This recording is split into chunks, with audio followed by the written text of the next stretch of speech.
Assalamualaikum warahmatullahi wabarakatuh. Selamat datang di channel Wisnu Ardianto.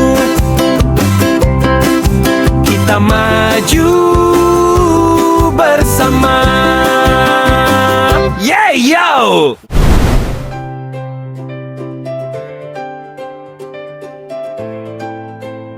Halo semuanya, selamat datang kembali di channel Wisnu Ardianto.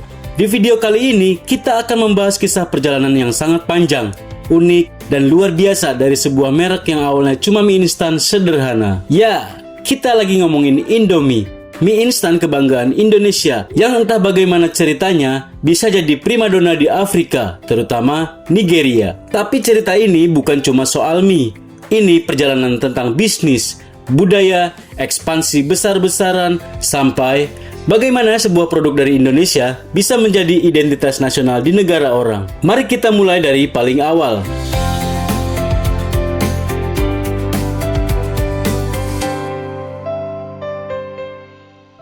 Oke guys, jadi kalian pasti udah sering banget makan Indomie kan? Tapi pernah nggak sih kepikiran, sebungkus mie yang harganya murah ini ternyata punya perjalanan yang benar-benar nggak masuk akal panjangnya. Dari pabrik kecil di Indonesia, sampai akhirnya dianggap sebagai makanan nasional di Nigeria. Ya betul, makanan nasional. Sebuah negara di Afrika yang jauhnya ribuan kilometer, justru merasa bahwa Indomie adalah bagian dari hidup mereka. Jadi, mari kita mulai dari awal. Flashback ke tahun 1970-an. Indonesia waktu itu masih sibuk membangun ekonomi, industri makanan modern masih sangat sedikit, dan mie instan, nah itu masih barang asing guys. Hampir tidak ada yang ngerti konsep makanan cepat saji cuma 3 menit. Orang Indonesia masih terbiasa masak lama, pakai ulekan, pakai wajan besar, gaya makan praktis belum populer. Di tengah situasi itu, ada perusahaan bernama PT Sanmaru Food Manufacturing. Perusahaan ini mencoba bikin sesuatu yang gila untuk zamannya, mie instan. Dan di tahun 1972, mereka meluncurkan produk bernama Indomie. Rasa pertama, kaldu ayam. Simple, basic, belum seheboh sekarang. Pada saat itu, Indomie bukan siapa-siapa. Belum ada Indofood seperti yang kita kenal. Belum ada pabrik raksasa. Indomie masih bayi. Tapi, namanya pelan-pelan mulai dikenal meski perjalanan awalnya nggak selalu mulus. Masyarakat Indonesia butuh waktu untuk percaya bahwa mie instan itu aman dan layak dikonsumsi. Beberapa tahun kemudian, bisnis makanan modern di Indonesia mulai berkembang. Disinilah Salim Group masuk ke cerita. Mereka mulai mengakuisisi perusahaan-perusahaan makanan, sampai akhirnya PT Sanmaru digabung dengan perusahaan lain dan jadilah Indofood. Raksasa yang sampai sekarang merajai dunia mie instan.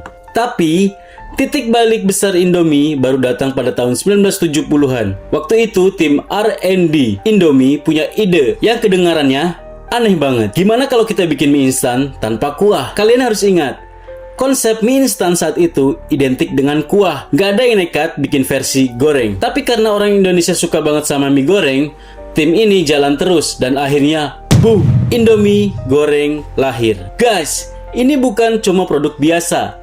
Ini produk yang merubah sejarah kuliner Indonesia. Mie goreng yang disukai semua kalangan. Rasanya kaya, aromanya khas, dan harganya murah.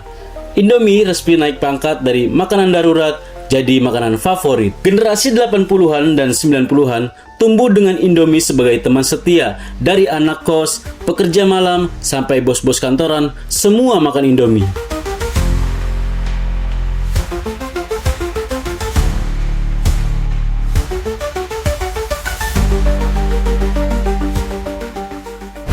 Nah, setelah Indomie menguasai negeri, Indofood merasa waktunya menjajah, secara damai tentunya, dalam pasar internasional. Produk mulai dikirim ke Timur Tengah, Asia, Eropa, dan Afrika. Tapi dari semua negara, ada satu tempat yang ternyata punya chemistry paling kuat dengan Indomie, yaitu Nigeria. Ketika pertama kali hadir di Nigeria, pada 1988, Indomie bukan apa-apa. Pasar mie instan di sana hampir tidak ada. Makanan pokok masyarakat Nigeria adalah nasi, ubi, pisang raja, atau semovita. Konsep mie dianggap asing, bahkan aneh. Permintaan rendah, infrastruktur berat, logistik berantakan, dan kondisi ekonomi tidak stabil Perusahaan asing biasanya menyerah, tapi Indomie justru memutuskan membangun pabrik dan berkolaborasi dengan Dufil Prima Foods. Ini langkah gila, besar, penuh resiko, tapi inilah turning point yang membentuk sejarah. Awalnya, Indomie hanya dikenal di kota-kota besar seperti Lagos dan Kano. Konsumen utamanya anak sekolah dan pekerja urban. Namun, Indofood melakukan sesuatu yang benar-benar revolusioner. Mereka memperkenalkan mie instan lewat pendekatan budaya. Mereka tidak memaksa masyarakat mengikuti rasa asli Indonesia. Mereka menyesuaikan rasa Indomie agar cocok dengan lidah Nigeria yang menyukai makanan gurih, pedas, dan kuat bumbu. Lalu, lahirlah varian Oriental Fried Noodles dan Chicken Flavor, versi Nigeria yang lebih pedas, lebih asin, lebih nendang dibanding versi Indonesia. Selain itu, strategi marketing mereka luar biasa agresif. Indomie masuk ke sekolah-sekolah dengan membagi sampel gratis, menggelar lomba memasak, mendukung acara TV lokal, dan menggandeng komunitas ibu rumah tangga. Bahkan truk-truk besar dengan warna kuning hijau khas Indomie berkeliling kota untuk mendemokan cara memasak mie.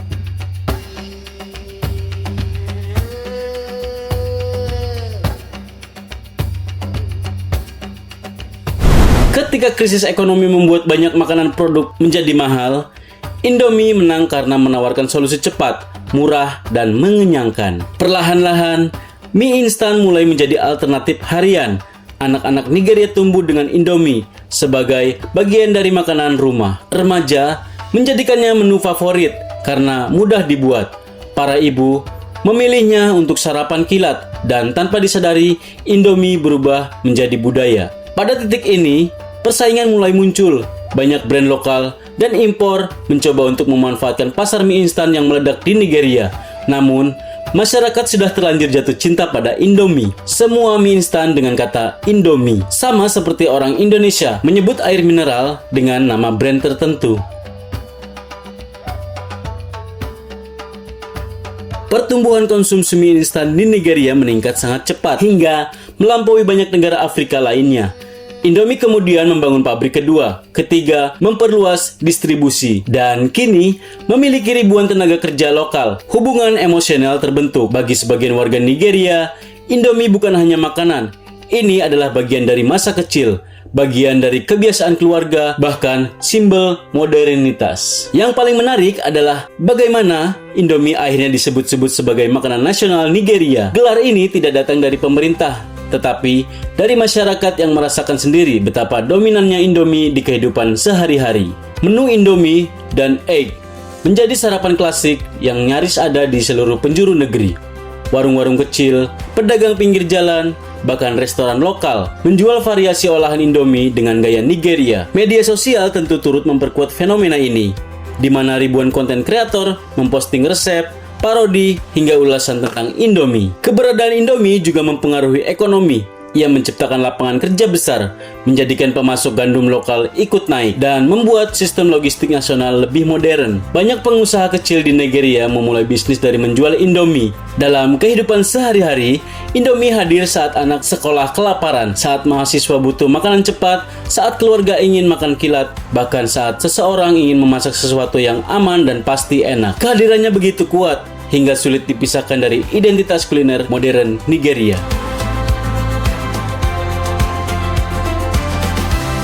Kini, puluhan tahun setelah langkah nekat masuk ke pasar yang dianggap tidak potensial, Indomie berdiri sebagai brand mie instan nomor 1 di seluruh Afrika. Indomie berdiri sebagai brand mie instan nomor 1 di seluruh Afrika.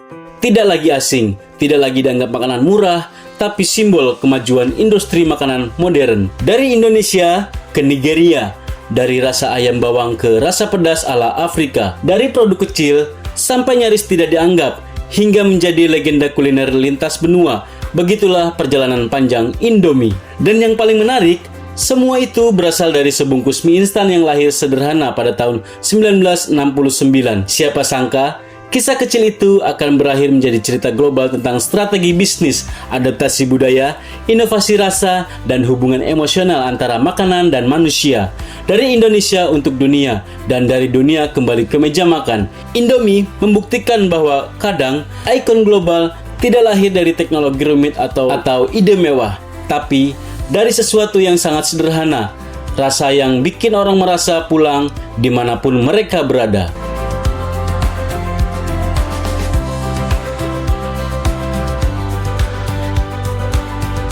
Pada akhirnya, perjalanan Indomie adalah bukti bahwa kesuksesan tidak selalu datang dari sesuatu yang besar. Ia bisa lahir dari sebungkus mie instan, dari rasa yang sederhana, dari keinginan untuk memberi pengalaman baru kepada orang-orang di berbagai belahan dunia, dari dapur kecil sebuah pabrik Indonesia, hingga menjadi bagian dari kehidupan jutaan keluarga di Nigeria. Indomie membuktikan bahwa makanan bisa menjadi bahasa universal yang menyatukan budaya. Jika dulu Indomie hanya dianggap alternatif ketika dapur sedang sepi, kini ia menjadi ikon lintas negara yang tak pernah lekang oleh waktu. Generasi berganti, tantangan datang dan pergi. Namun, satu hal tetap sama. Indomie selalu hadir sebagai pilihan yang mudah, paling cepat, dan paling dikenang. Dan mungkin inilah alasan mengapa Indomie bukan hanya makanan instan, tapi sebuah cerita tentang bagaimana produk sederhana bisa mengubah budaya, menggerakkan ekonomi, dan menciptakan identitas baru. Dari Indonesia sampai Nigeria, dari bungkusan tipis sampai menjadi simbol nasional, Indomie bukan sekadar mie. Ia adalah perjalanan, ia adalah sejarah, dan ia adalah bukti setiap hal besar selalu dimulai dari sesuatu yang kecil. Dan kisah ini tampaknya masih jauh dari kata selesai. Sekian untuk video kali ini. Jangan lupa like, komen, dan subscribe kalau kalian suka dengan video ini. Sampai jumpa di video selanjutnya dan wassalamualaikum warahmatullahi wabarakatuh. Yeah, yo! Ayo belajar, ayo jelajah setiap hari, tambah wawasan. Pengetahuan itu seru, tak terbatas waktu. Di channel Wisnu Ardiantu kita maju.